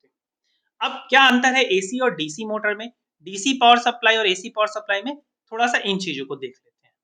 मैं फिर से अपने पुराने पोजीशन पे चला जाता हूँ, एसी मोटर और डीसी मोटर। एसी मोटर का मतलब होता है ऐसी पावर सप्लाई जो एक साइड से पॉजिटिव है और दूसरे साइड से नेगेटिव, मतलब एक एंड हमेशा पॉजिटिव, दूसरा एंड हमेशा। बट एसी करंट क्या होता है कि वो उसका एक पोर्शन कुछ टाइम के लिए पॉजिटिव, फिर कुछ टाइम के लिए नेगेटिव, कुछ टाइम के लिए पॉजिटिव, फिर कुछ टाइम के लिए, मतलब हाफ सर्कल के लिए ये पॉजिटिव रहेगा ये नेगेटिव, फिर दूसरे के लिए ये नेगेटिव बन गया ये पॉजिटिव बन गया, फिर तीसरे के लिए ये पॉजिटिव बन गया फिर ये नेगेटिव बन गया, फिर चौथे के लिए ये नेगेटिव फिर ये पॉजिटिव, ऐसा चलता रहता है। देखिए इसका एग्जाम्पल समझिए, जब भी कभी आप अपने घरों में घड़ी में, घड़ी आपने देखा ना उसमें बैटरी लगाते हो तो पॉजिटिव और नेगेटिव को समझ के लगाते हो, किस तरफ पॉजिटिव किस तरफ नेगेटिव। लेकिन जैसे ही आप किसी प्लग को इंसर्ट करते हो आप अपने यहाँ फैन चलाने के लिए, वहां पर ये पॉजिटिव और नेगेटिव नहीं देखते। क्यों, क्योंकि घरों में आ रही है एसी सप्लाई, अल्टरनेटिंग करंट, और उसका एक पॉइंट, जैसे अगर मैं आपका यहाँ पर बना दूं जिसमें आप प्लग करते हो, ये कुछ ऐसा होता है, एक यहाँ है एक यहाँ है, तो इसका एक पॉइंट पहले पॉजिटिव फिर नेगेटिव, और तुरंत ही ये बन जाता है नेगेटिव और पॉजिटिव। तो इवन आपने उल्टा भी लगाया होगा, हल्के सेकंड के बाद वो क्या हो जाएगा, उसकी पोलैरिटी उसकी ध्रुवता बदल जाती है। तो वो हो जाता है पॉजिटिव नेगेटिव। तो एसी मोटर और डीसी मोटर में कहीं पर अंतर नहीं आता है, बस अंतर आता है ये फाइनल पोजीशन में, जहां पर आप कम्यूटेटर लगाते हो, यहाँ पर सॉफ्ट लगा देते हो। अब यहाँ पर क्या होगा, देखिए एसी मोटर की वर्किंग समझिए। जब इसको पॉजिटिव मिला, जब इसको नेगेटिव मिला, तो क्या इस वाले पर पॉजिटिव है, इस वाले पर क्या है, नेगेटिव है। नॉर्थ से साउथ की तरफ ऐसे फील्ड है, देखिए फील्ड ऐसे, करंट ऐसे, फोर्स कैसे, ऊपर की तरफ, तो ये ऊपर की तरफ मुड़ गए। दूसरे वाले में देखिए नेगेटिव की डायरेक्शन, फील्ड उधरी की तरफ, करंट इधर की तरफ, और फोर्स की डायरेक्शन कहाँ हो जाएगी, नीचे की तरफ। तो ये रोटेट कर गया ऐसे हाफ। अब जैसे ये रोटेट किया, तो अब यहाँ पर वायर नहीं रोटेट किए, वायर का जो सॉफ्ट है देखो वहीं पर है। अब सॉफ्ट में करंट ही चेंज हो गई, इसमें नेगेटिव थी तो अब इसमें हो गई पॉजिटिव, और इसमें हो गई नेगेटिव। अब ये देखो हाफ रोटेट कर गया। जब ये हाफ रोटेट कर गया, तो ये वाला पोर्शन आ गया यहाँ पर, और दूसरा वाला पोर्शन चला गया उस तरफ, तो उसमें अब करंट है नेगेटिव और इसमें करंट है पॉजिटिव। अब अगर उसमें नेगेटिव करंट है, तो देखो पहले तो रोटेशन ऐसा हुआ था, वो आया था ऊपर और ये गया था नीचे। अब ये वाला कहाँ जाएगा, ये नीचे गया था, तो अब ये जाएगा ऊपर, तो ये वाला पोर्शन आएगा ऊपर और वाला पोर्शन नीचे, तो यहाँ पर कंप्लीट रोटेशन। तो ये भी आपका क्या करता है, अराउंड एक्सिस, हम एक ऐसे आप कह सकते हो कि हम रॉड लगा देते हैं, उस पर ये क्या करता है, रोटेशन चालू कर देता है। यहाँ पर भी आपकी एक रॉड लगी हुई है जिसपे रोटेशन चालू। तो this is the difference between AC motor and DC motor. अब समझिए, ऑस्टर्ड ने बताया था कि मूविंग चार्ज क्रिएट्स मैग्नेटिक। एक साइंटिस्ट आ गए फैराडे ने कहा कि अगर चार्ज मूव कर रहा है, मैग्नेटिक फील्ड जनरेट हो रही है, तो क्यों ना ऐसा करें कि मैग्नेट को मूव करा दें, चार्ज जनरेट कर दो भाई। वही बात हो गई कि आपने कहा कि एक पर्सन ए है, वो बी के पास जाता है तो बी से मिलता है, क्यों ना हम बी को ए के पास भेज दें, तो भी तो मिल जाएंगे। तो अब बना इंडक्शन का लॉजिक। तो अब आ गए हमारे इंडक्शन की प्रॉपर्टी और माइकल फैराडे साहब। इंडक्शन क्या फेनोमिना क्या है, the phenomena of generating an electric current in a circuit by changing the magnetic flux linked with this is called electromagnetic induction. क्या होता है फ्लक्स, थोड़ा मैग्नेटिक फ्लक्स के बारे में समझते हैं। मैग्नेटिक फ्लक्स, चुंबकीय फ्लक्स, ये क्या होता है कि अगर मान लो यहां पर मैं रख देता हूं एक ऐसा प्लेन, और यहां पर है हमारा एक ऐसा मैग्नेट, तो क्या इस मैग्नेट से पास करने वाली फील्ड लाइंस होंगी, ऐसी फील्ड लाइंस होंगी ना ढेर सारी। तो the number of field lines passing from a particular area is known as magnetic flux. किसी निश्चित क्षेत्र से पास करने वाली विद्युत बल रेखाएं, या माफ करिएगा चुंबकीय बल रेखाएं हमारी क्या कहलाती हैं, चुंबकीय फ्लक्स। तो देखो यहां से जितनी पास करेंगी वो आपका क्या हो जाएगा, मैग्नेटिक फ्लक्स। अब फैराडे साहब ने क्या बताया कि अगर इलेक्ट्रिसिटी को जनरेट कराना हो, और वो कैसे जनरेट कराना है, मैग्नेटिक फ्लक्स को चेंज करके। कैसे चेंज कर सकते हैं मैग्नेटिक फ्लक्स, देखो ये मैग्नेट है, या फिर मैं ऊपर दिखाऊं तुम्हें, ये मैग्नेट है, इस मैग्नेट को मैं दूर लेके चला जाऊं तो भी फ्लक्स चेंज हो जाएगा, पास लेके चलाऊं तो भी फ्लक्स चेंज हो जाएगा, ऊपर नीचे करूं तो भी फ्लक्स चेंज होगा, रोटेट कराऊं तो भी फ्लक्स चेंज होगा। चलिए ये सारी चीजें मैं तुम्हें करके दिखाता हूँ, तुम्हें ऐसे नहीं समझ में आएगी, मैं पूरा चीज तुम्हें करके दिखाता हूँ। चलो देखो, एक डायग्राम अब आ गया होगा तुम्हारे स्क्रीन पर, हाँ बढ़िया दिख रहा है, मैग्नेट भी है, क्वाइल भी है, क्वाइल से पास करने वाला फ्लक्स भी होगा और बल्ब भी होगा। चलो देखते हैं। अब हमने क्या कर रहे हैं, इस मैग्नेट की फील्ड लाइन बना देते हैं। क्या तुम्हें फील्ड लाइन दिख रही है, हाँ सर दिख रही है फील्ड लाइन। अब देखो फील्ड लाइन पर हम क्या कर रहे हैं, इस मैग्नेट को ला रहे हैं पास। क्या बल्ब तुम्हें लगा, क्या थोड़ा सा जला, हाँ लगा तो था, फिर और थोड़ा सा अंदर, क्या अरे क्या हो गया यार, बल्ब तो जल गया, फिर थोड़ा सा बाहर, फिर बल्ब जल गया। तो कैसे देखो फील्ड लाइन कैसे बदल, ये जो व्हाइट व्हाइट लाइन देख रही हो, देखो जैसे ही मैं इसे अंदर लेके जा रहा हूँ क्या फील्ड लाइन बदल रही है, हाँ बदल रही है। जैसे ही बाहर लेके आ रहा हूँ क्या फील्ड लाइन बदल रही है, हाँ बदल रही है। अब देखो यहीं पे रोटेट कराता हूँ मैं इसको, क्या रोटेट कराने पे फील्ड लाइन बदल रही है, हाँ सर बदल रही है। क्या करंट भी आ रहा है, हाँ सर आ रहा है। और पास ले जाते हैं, अब रोटेट कराते हैं, क्या रोटेट कराने से फील्ड लाइन बदल रही, बल्ब जल रहा है, हाँ सर जल रहा है, बल्ब जल रहा है, हाँ सर जल रहा है। एक तरीका हो गया रोटेट करा देते हैं, एक तरीका है सर अंदर बाहर अंदर बाहर अंदर बाहर करा देते हैं, तब भी होगा ऐसा। तो फैराडे ने जब ये एक्सपेरिमेंट किया तो उन्होंने कहा कि if a moving charge can create magnetic field, then definitely a moving magnet can create charge। यहीं पर लॉ बन गया मैग्नेटिक इंडक्शन का, और एक बहुत ही इंटरेस्टिंग डिस्कवरी हो गई, इलेक्ट्रिक जनरेटर, विद्युत जनित या फिर वैद्युत उत्पन्न करने वाली डिवाइस, जिसके बेस पर आज के समय में turbine, water turbines, wind turbines और न्यूक्लियर पावर कॉर्पोरेशन की जितनी भी फैक्ट्रियां हैं वर्क कर रही हैं और हमें इलेक्ट्रिसिटी और बल्ब दिख रहा है, आप और मैं पढ़ पा रहे हैं। तो सोच सकते हो कितनी बड़ी डिस्कवरी रही होगी। चलो फिर से फैराडे को समझते हैं। फैराडे के अकॉर्डिंग अगर हमारे पास एक कॉइल है और इस कॉइल से पास करने वाले फ्लक्स लाइन में हम चेंज करते हैं तो एक करंट जनरेट होती है, एक ईएमएफ जनरेट होता है। फैराडे ने इतना कहा। फिर दूसरा क्या कहा कि ये जो करंट जनरेट हो रही है, ये जो भी फ्लक्स लाइन पास करती है इसके डायरेक्टली प्रोपोर्शनल होता है चेंज के। अगर 10 आ रही थी 2 हो जाएंगी तो फ्लक्स ज्यादा होगा, 10 आ रही थी 4 हो जाएंगी तो फ्लक्स कम होगा, उनमें जितना अंतर आएगा। ठीक है, चलो देखते हैं, फिर से इसे करते हैं।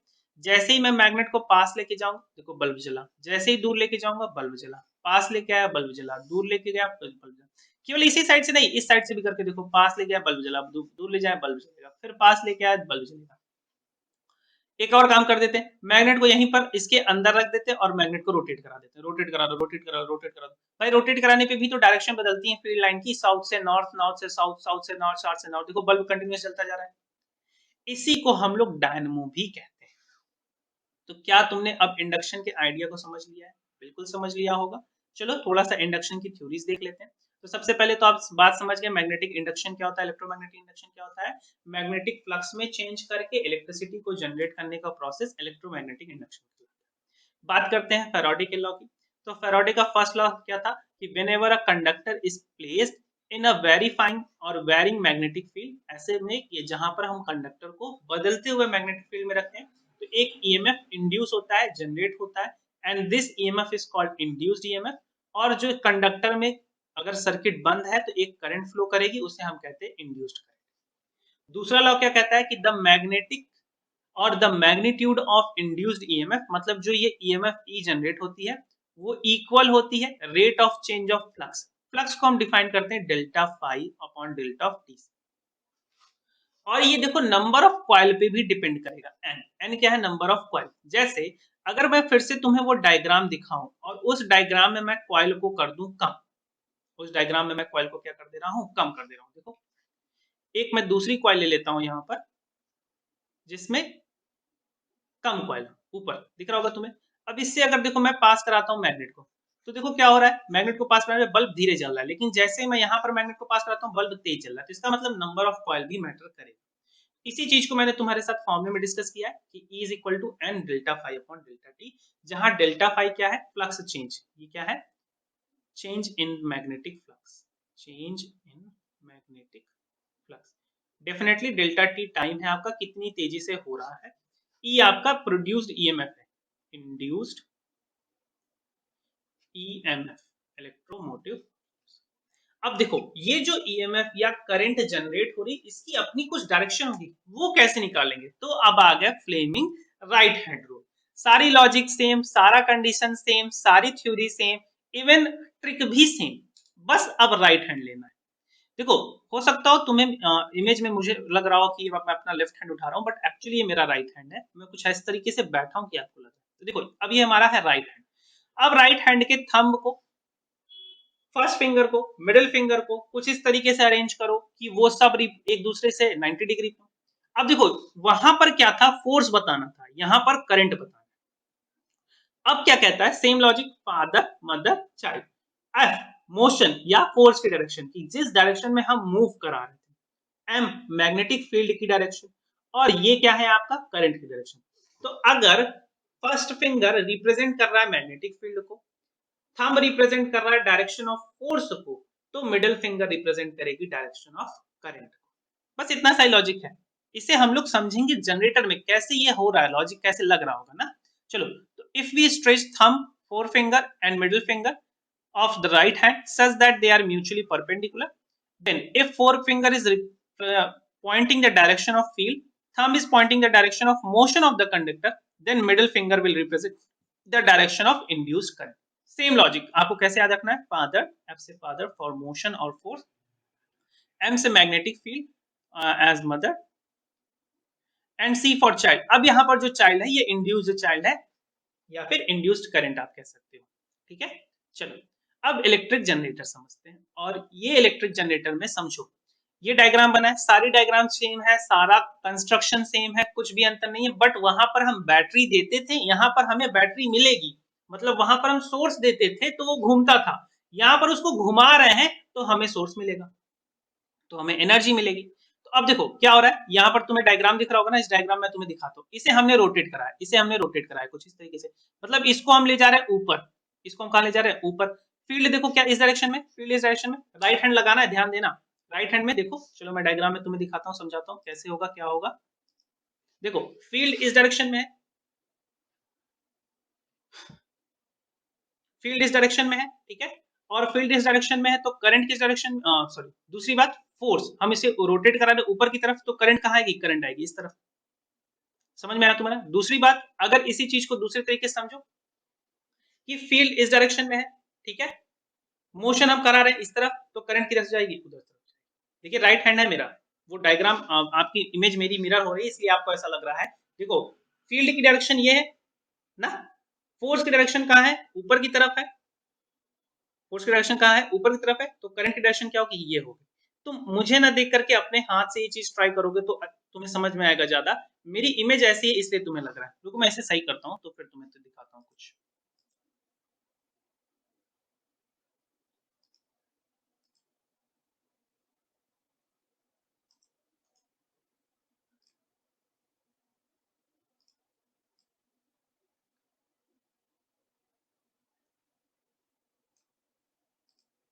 चलो अब मैं डायग्राम को उठा के कर दे रहा हूँ इस तरफ से, तो तुम्हें ज्यादा समझ में आएगा। चलो अब देखना, अब तुम समझ जाओगे कि मैं कहना क्या चाह रहा था। थोड़ा मैं इमेज मैं ऐसे इस पोजीशन में बैठा हुआ कि मेरी मिरर इमेज बन रही है इसलिए आपको थोड़ा सा उल्टा लग रहा था चीजें। अब देखो इसमें फोर्स ऊपर की तरफ है, रोटेट कराने के कारण फील्ड की डायरेक्शन ये है, करंट की डायरेक्शन क्या होगी इसे समझते हैं। देखिए फोर्स ऊपर की तरफ है तो थंब ऊपर की तरफ, फील्ड की डायरेक्शन ये है तो करंट किधर की तरफ होगी, इस तरफ होगी। थंब ऊपर की तरफ, फोर्स की डायरेक्शन ये है, ये आपकी डायरेक्शन हो गई किसकी, करंट। तो देखिए करंट कहाँ जा रहा है, ऊपर की तरफ जा रहा है, करंट किधर जा रहा है, ऊपर की तरफ जा रहा है। समझ में आया आपको। दूसरा, दूसरे वाले पॉइंट पे देखो कि हमने इसको रोटेट कराया तो वो नीचे, तो फोर्स नीचे, फील्ड की डायरेक्शन ये, करंट की डायरेक्शन मेरी तरफ होगी, तो करंट की डायरेक्शन क्या तुम्हें ऐसे मिल गई, देखो क्लॉकवाइज।